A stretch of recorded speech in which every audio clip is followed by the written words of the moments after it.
Olá pessoal, aqui é Valnei, do canal Valnei Andrade HQ. Estamos falando a respeito da origem das casas e daremos continuidade aqui com a Casa Tule.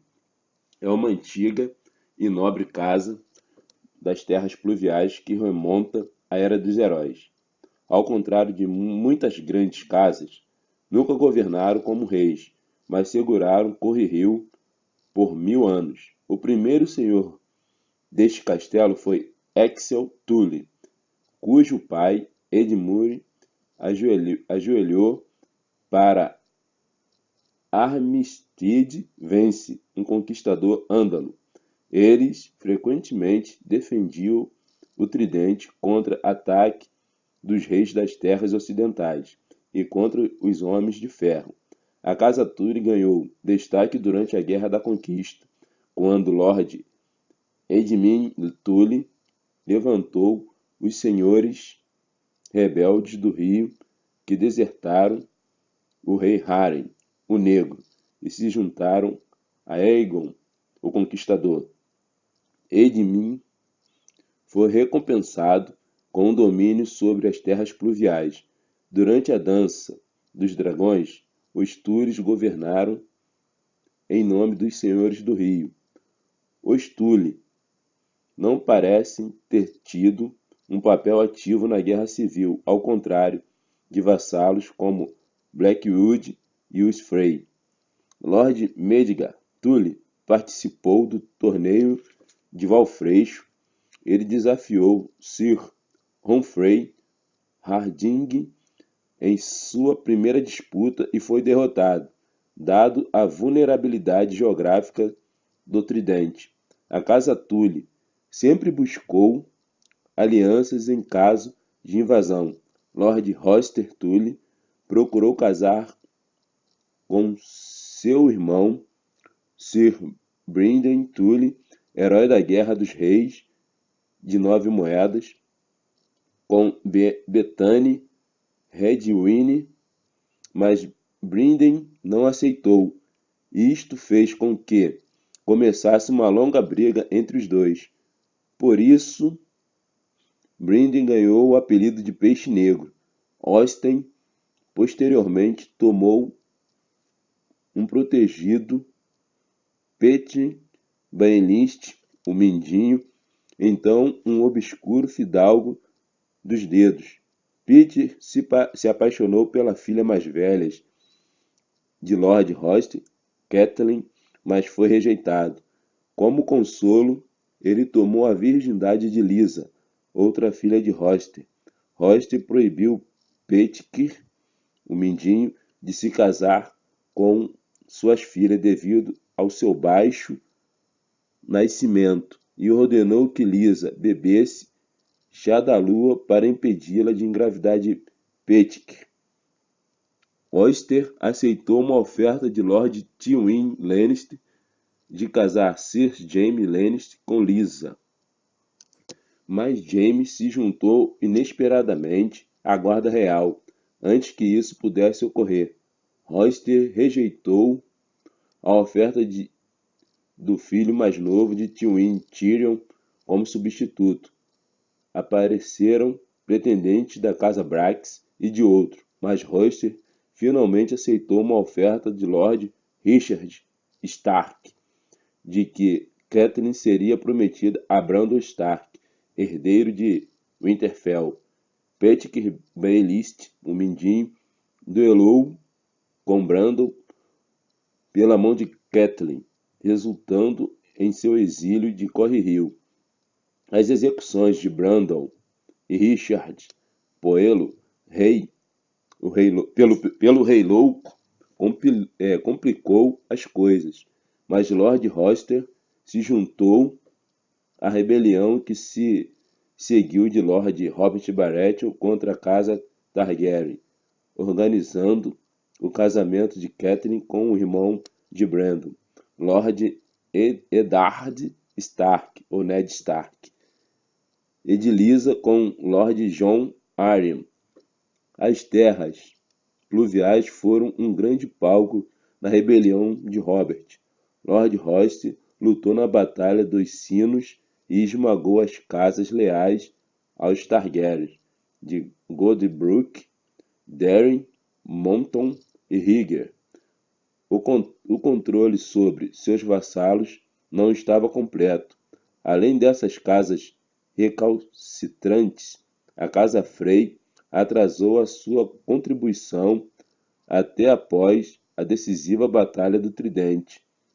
Após a guerra, as garotas Tully partiram para os assentos de seus maridos, com Sir Brynden acompanhando Lysa ao Vale de Arryn para servir como cavaleiro do portão.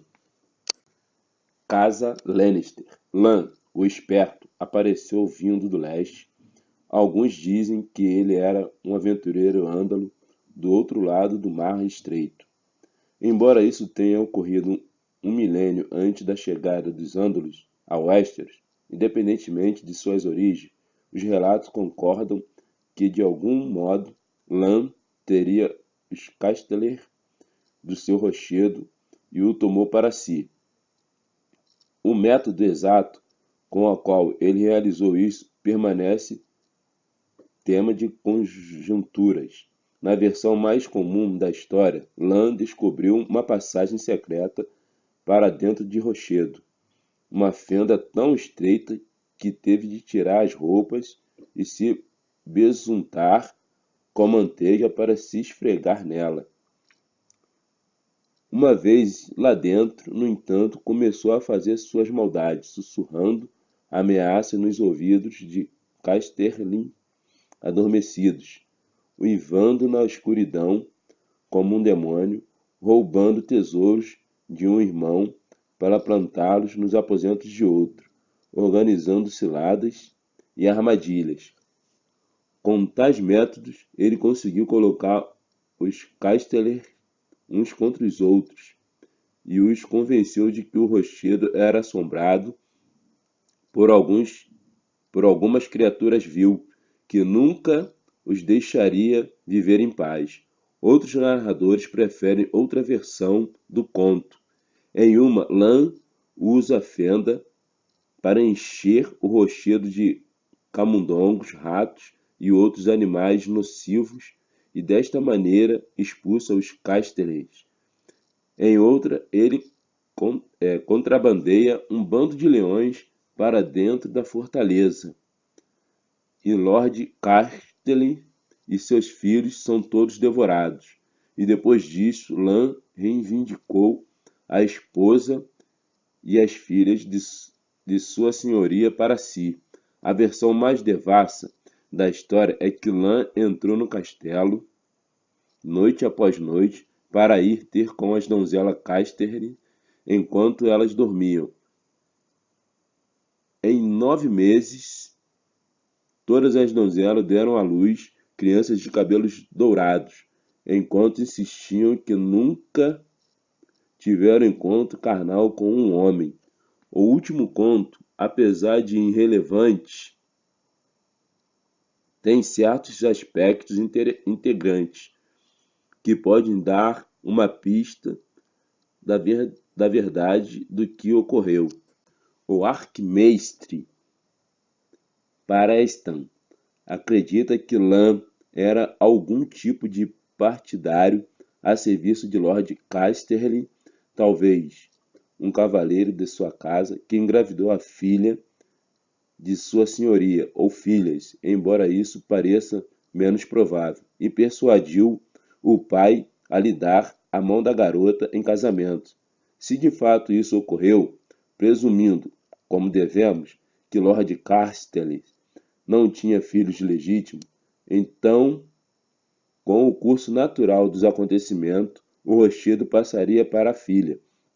E dessa forma, para Lan, após a morte do pai, com certeza não há mais evidência histórica para isso do que para qualquer uma das outras versões. Tudo o que se sabe, com certeza, é que em algum momento, durante a Era dos Heróis, os Casterlys desapareceram das crônicas e os até então desconhecidos Lannisters apareceram em seu lugar, governando grandes partes das terras ocidentais a partir de Rochedo Casterly. Supostamente, Lan, o esperto, viveu até a idade de 312 anos e gerou uma centena de filhos ousados e uma centena de filhas ágeis, todos belos de rosto, com corpos bem formados e abençoados com cabelos, tão dourados quanto o sol.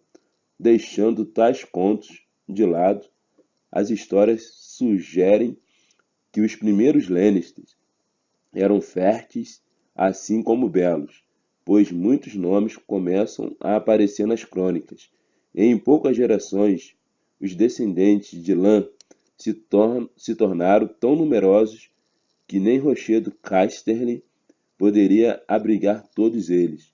Em vez de abrir novas passagens na rocha, alguns filhos e filhas de ramos menores da casa partiram para fazer a própria morada em um vilarejo, a poucos quilômetros de distância.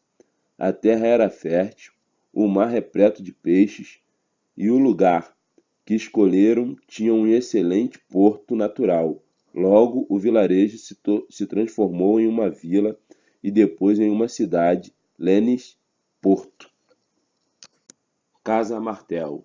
A fundação da Casa Martel é desconhecida, exceto que eles eram uma das famílias dominantes de Dorne, que desde a invasão Andala possuíam uma coleção de pequenos feudos, enquanto as outras regiões de Westeros começavam a consolidação de grandes reinos. O primeiro senhor Martel teria sido Lord Morgan, séculos mais tarde, uma rainha guerreira dos Rhoynares de Essos, Niméria, veio com seu povo para Westeros. Ela tomou uma das mais poderosas Dornesas como seu marido, Mors Martell. Com seu poder combinado, os dois uniram Dorne sob seu comando. A casa Nymeros Martell tem reinado absolutamente desde então. A união dos dois povos fez com que os Martell abandonassem muitos de seus velhos costumes ândalos em favor dos Rhoynares. Especificamente, começaram a nomear seus governantes príncipes ao invés de reis, e suas terras e títulos eram herdados pelo filho ou filha mais velha, independente do sexo. Quando Aegon o Conquistador iniciou a Guerra da Conquista, ele eventualmente veio para Dorne. Seus exércitos foram exauridos pelo deserto, situação na qual seus dragões foram de pouco uso, decidindo que a conquista de Dorne seria muito custosa. O conquistador optou por deixar os Martell como príncipes soberanos. A Casa Martell se manteve independente dos Targaryens por 2 séculos.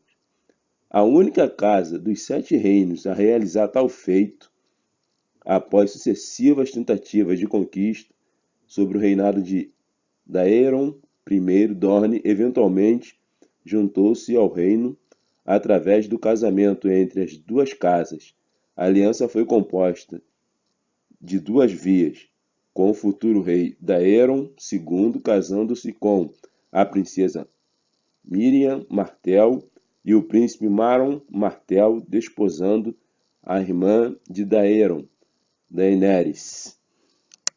Durante o reinado de Daeron II, a Fortaleza Vermelha assumiu um sabor decididamente dornês, devido à influência de sua esposa Martell. Esta foi uma das razões para que muitos nobres optassem a levantar-se contra seu governo. Os Martell então defenderam seus direitos contra Daemon Blackfyre. Após sua vitória, Maron e Daenerys cumpriram seu noivado, trazendo Dorne formalmente para os 7 reinos. Desde então, os Martell têm governado Dorne em nome do reino no Trono de Ferro, enquanto mantém o título de príncipe de Dorne.